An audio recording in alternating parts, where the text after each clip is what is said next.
Hi, English mariner John Strong. Hi, Anthony Carey, 5th Viscount of Falkland. I would very much like for you to go to Chile and locate the wreck of a Spanish treasure ship for me. Okay. Okay. It's just so cool about it. It's so far away. Hey, I found some islands. That's the way they sent you. Oversimplified. What?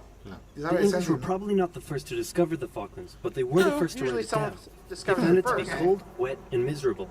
Just like home. So they established a colony in 1765, unaware that the French had also discovered the islands and done the same a year earlier. And for a while the two were unaware of each other's existence, until presumably there was an awkward moment where they ran into each other. Then the Spanish showed up and told the French that a couple hundred years earlier the Pope drew a line on a map and said all of this belongs to Portugal and all of this belongs to Spain, and that the island was in Spain's territory and they would like the French to hand over their settlement. Now since the two were good friends and Spain was willing to pay in cash money, the French obliged. But since they were still a little bitter about the recent 7 Years' War thing, they made sure to warn the Spanish not to let those dirty English on the other side of the island take over. So Spain went over to the English and explained, Pope, line on map, Spain's island. And the English said, yeah, right, this is our island. But the Spanish had more guns, so they kicked them off anyway. But then England threatened to go to war.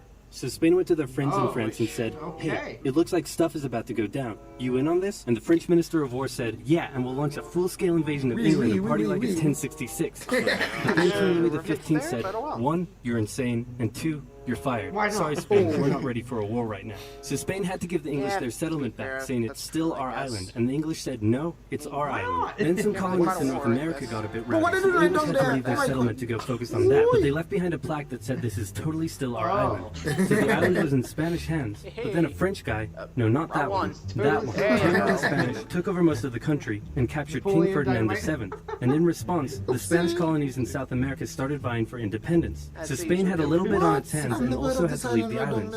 And for a couple decades, the islands were left uninhabited except for the penguins, some fishermen, and the gauchos, which are basically like cowboys but cooler and Spanisher.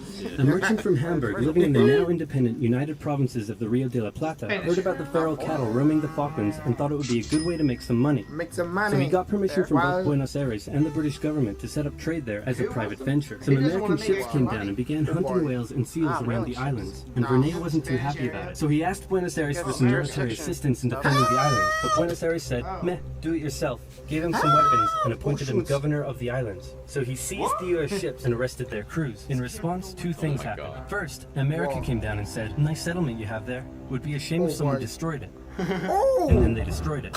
Second, Britain heard René had been appointed governor, meaning the United Provinces, actually not the Argentine Confederation, were officially claiming the islands as theirs. So Britain showed up and said, hey, didn't you see our flag? And since they had more guns, they kicked them off the island. And the Falklands remained firmly in British hands for the next century. They officially became a crown colony in 1840. Port Stanley became the island's capital in 1845. The cattle hides from the island weren't worth much, so they imported sheep from Britain in 1851. 2 world wars came and went, and all this time the Argentinians never rescinded their claim over the islands.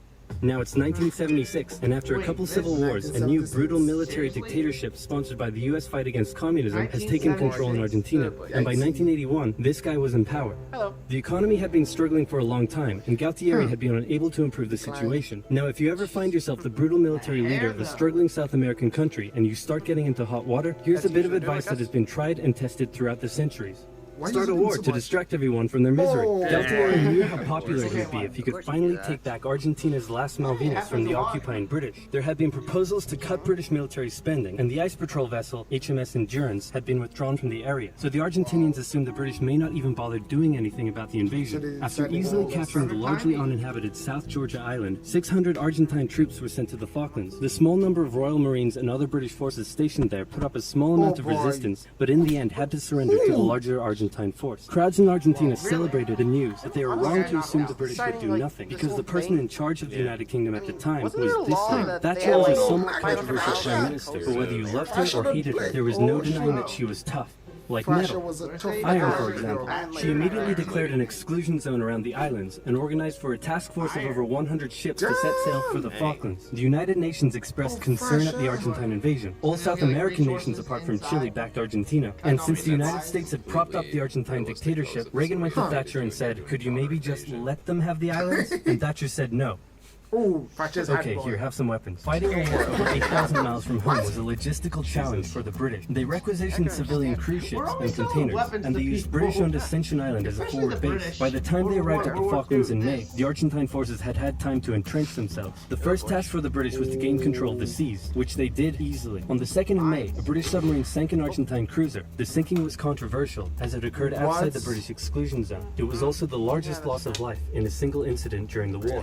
And in response, the Argentine Navy withdrew from the islands. The next task for the British was to gain air superiority. While the Argentine Air Force controlled the skies, they were able to inflict considerable damage on the Royal Navy below. Days after the sinking of the General Belgrano, 2 Argentine superétendards carried out a raid on the HMS Sheffield and sank it with an Exocet missile. For weeks, the Argentine Air Force would continue to carry out raids and inflict heavy casualties on the Royal Navy, with British Sea Harriers doing their best to take out as many of the Argentine aircraft as they could. While the battle in the skies raged on, San Carlos was chosen as the best landing site for the British ground forces. An SAS raid took out Argentine defenses on Pebble Island, and the HMS Alacrity sailed through Falklands Sound to flush out any Argentine supply ships. The landings began on May 21st, with Argentine aircraft carrying out full-scale raids on the task force ships taking part in the landing, damaging several and sinking a few. But anti-aircraft cannons and Sea Harriers shot down many of the aircraft in what became a major turning point for air superiority, and a beachhead was successfully formed. Then the ground troops began their movements out of San Carlos, across the north towards Stanley, and south toward the Argentine stronghold at Goose Green. In the following battles, a clear trend emerged. The Argentine conscripts put up a good fight, and with the rough, muddy terrain, the war was by no means easy for the British. But with highly skilled Royal Marine commanders and parachute regiment troops, the British would often find themselves taking on larger numbers of Argentinian soldiers, but would still come out victorious with minimal casualties. The 14-hour-long battle for Goose Green commenced on the night of May 28th. The battle ended in a decisive British victory, with over 900 Argentinians surrendering. Then, with 5,000 reinforcements arriving from the 5th Infantry Brigade, the British started preparing for their final assault on Stanley. In a series of hard-fought battles, they took control of the hills and mountains surrounding the town, as the Argentine forces withdrew, with British ships shelling their positions from offshore. Utterly surrounded, on the 14th of June, the Argentinians surrendered, and the war was over.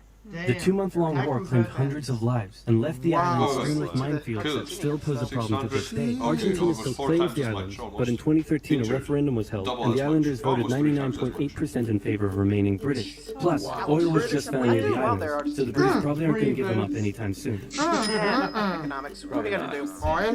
There it is, guys. That is oversimplified. Oil? So the Kid something.